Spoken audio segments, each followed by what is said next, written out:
So the first woman minister that I remember seeing in the pulpit of a UU congregation was Reverend Molly Hausch Gordon in 2012, the newly called minister of my home congregation in mid-Missouri, and it blew my mind. The UU church I grew up in had the same minister since before I was born to after I graduated high school.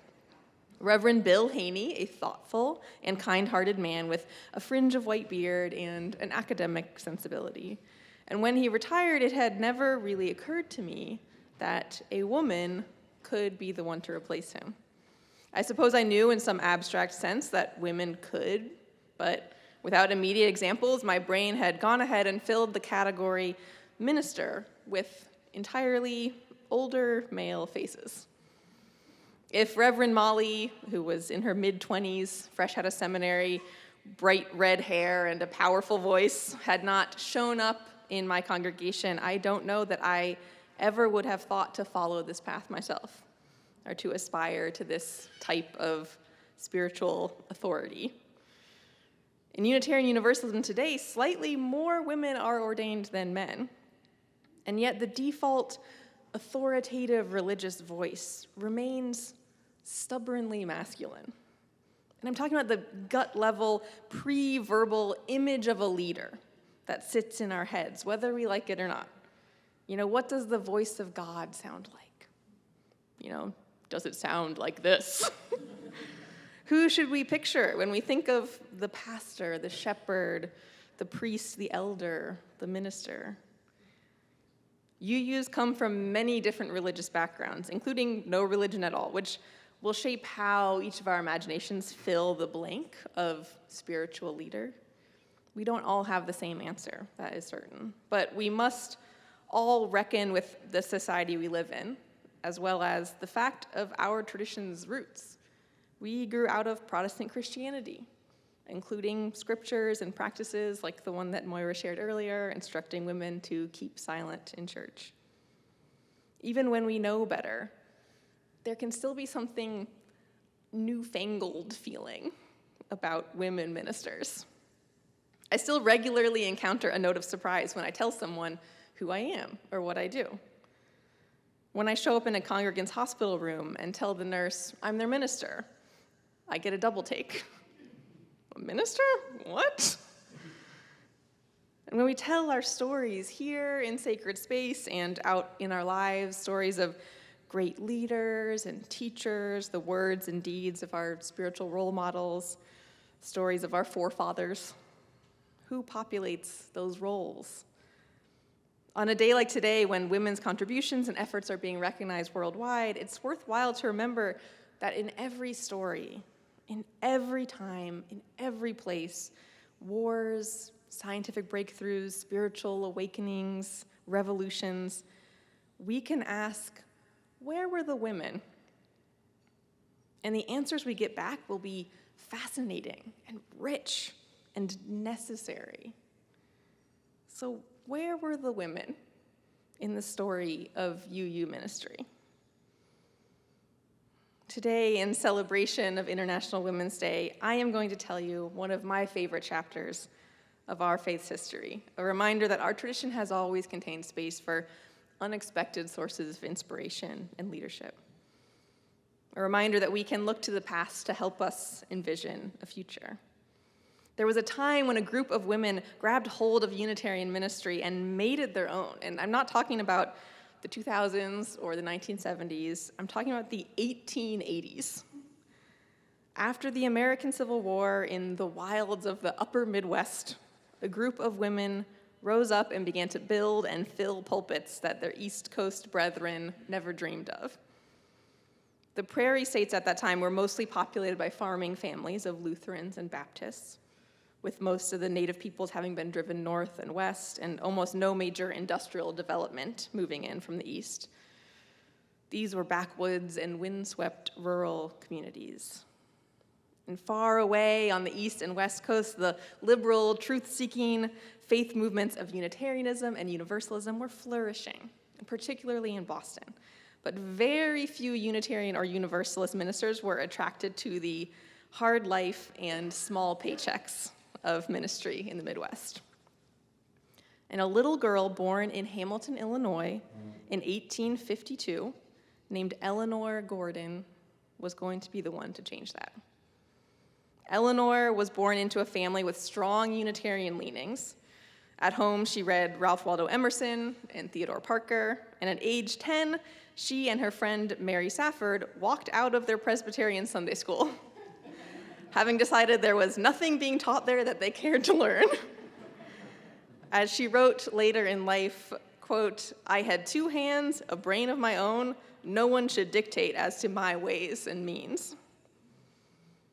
Eleanor and her friend Mary both grew into strong-willed intellectuals, prolific readers and supporters of the more radical branches of liberal religion.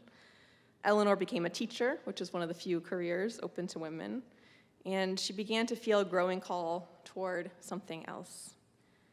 She wrote, "There had been growing in my own mind a great discontent. While I loved to teach, I felt the need of a lesson greater than found in schools or in textbooks." She wrote that she wanted to win a place in the larger school, the church. For many, a woman going into ministry was unimaginable, absurd, impossible. But Eleanor would not be deterred, and her obvious skills and dedication gradually won support from more free-thinking Midwestern Unitarian communities that were taking root far from the hierarchy and social strictures of the East Coast. And finally, in 1889, the Unitarian congregation of Sioux City, Iowa, officially ordained Eleanor Gordon as their minister. She was 37 years old. She and Mary Safford wasted no time in building radical and loving church communities across the Midwest. They preached fiery sermons about the value of critiquing the Bible. They performed weddings, and they refused to include the word obey in any vows. They taught Darwin and Emerson in their Sunday schools. Perhaps most radically, they sought out and raised up new female talent. They were ordaining other women and eventually gathered a loose network of about 24 women ministers, all founding and leading churches of their own, spreading the Unitarian message across the Great Plains. And they called themselves the Iowa Sisterhood. Now, one of the very first times I ever preached in front of a congregation, it was in Iowa at an unfamiliar church, and I met with the minister beforehand to talk about what to expect. I was not even a seminarian yet. I was brand new to the path of ministry. And before any discussion of what I'd be preaching on, this minister asked what I planned to wear. And before I could answer, he went on to describe the many women he had seen preach in too tight dresses, or too high heels, in too much makeup, too low necklines, wearing open-toed shoes, God forbid, or acrylic fingernails. "It's important to look dignified," he said, authoritative. And what he didn't say hung very loudly in the air between us. And sitting in his office, I remember feeling suddenly very aware of my body, of my t-shirt, my skinny jeans, the chunky earrings I'd chosen to wear. Were they too much? Was I undignified? And this Unitarian Universalist minister sits me down, and before addressing my thoughts or spirituality or plans for the future, he asks how I will look and details all the ways he thinks women specifically can look somehow just wrong up in the pulpit. And I know his intentions were good. He thought he was helping me. This thoughtful, authoritative UU minister, I know he was trying to help by giving me advice he assumed I needed to hear. As if I hadn't already been given that advice in 1,000 different ways throughout my life. When the Iowa Sisterhood was first forming, their efforts were largely considered undignified, an embarrassment to the Unitarian movement.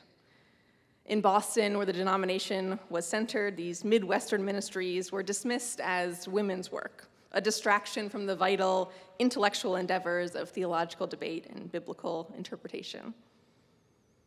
One notable difference between those prairie churches and the churches in New England was the physical space. So in East Coast towns, pews are straight-backed, or they're like these closed private pew boxes. Sanctuaries are often drafty, undecorated. Church was a place where you come to hear a sermon and little else. It was a place of the mind and of airy spiritual concerns, and bodily comfort did not enter into it at all. The ministers of the Iowa Sisterhood began to build spaces that were deliberately designed to be welcoming, warm, home-like, a place where a community might enjoy spending time, sharing meals, getting to know one another.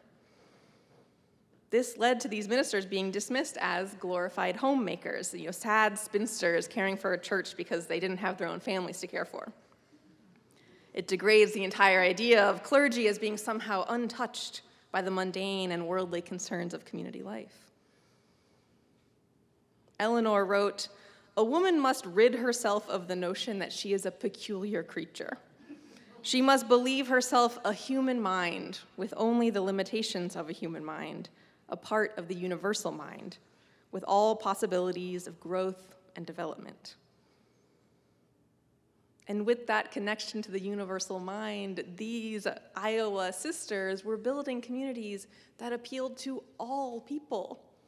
It was needed. A warm, welcoming, spiritual home was deeply needed. And those congregations proved themselves over and over. They grew, they launched new communities and grew again.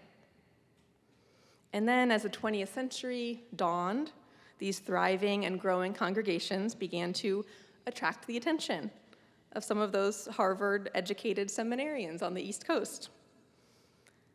The Plains states were no longer quite as harsh and inhospitable as they once were, and the president of the American Unitarian Association, Samuel Eliot, declared that what the movement needed was more resolute men, not more women. And one by one, the members of the Iowa Sisterhood were pushed out of the congregations they built. By 1910, nearly all the Unitarian congregations of the American Midwest were led by men. Most of those women ministers couldn't find other pulpits willing to have them and turned to other work as educators, activists. Eleanor Gordon and Mary Safford founded one more church in Orlando, Florida, which still exists, before they retired. And with that, the Iowa Sisterhood dissolved and was largely forgotten. The number of ordained Unitarian women fell to nearly zero in the 20th century, and our movement's vision of who could lead us shrank back down to a narrow version of that traditional, authoritative male ministry. And it wasn't until the 1970s and 80s, with the Women in Religion movement that Moira mentioned, that feminist historians and scholars recovered and lifted up the story of these radical Midwestern women, asking the simple question, where were the women during this time?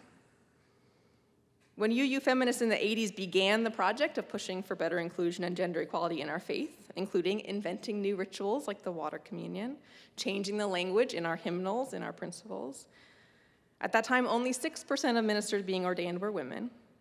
And today, that number is 56%.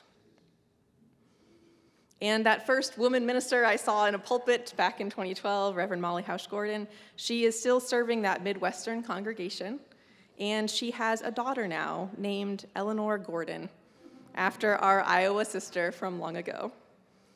What was old is made new again, and it turns out that this newfangled trend of women leading in our movement actually has deep roots in our history. The story of the Iowa Sisterhood reminds us to listen for the voices that are on the fringe of our tradition, not just in history, but today. Who are the UUs today who dream of preaching to the backwoods and the margins? The ones who shake up what we imagine we need about weddings, about Sunday schools, about how we build and shape our sacred spaces. Are we still pushing them out of our pulpits? How many other aspiring ministers are being sat down for conversations like the one I had when I first started preaching. Conversations about what they need to wear, how they need to act, what they need to look like and sound like if they want to be taken seriously. What are we really saying when we describe someone as undignified, unprofessional, or shrill?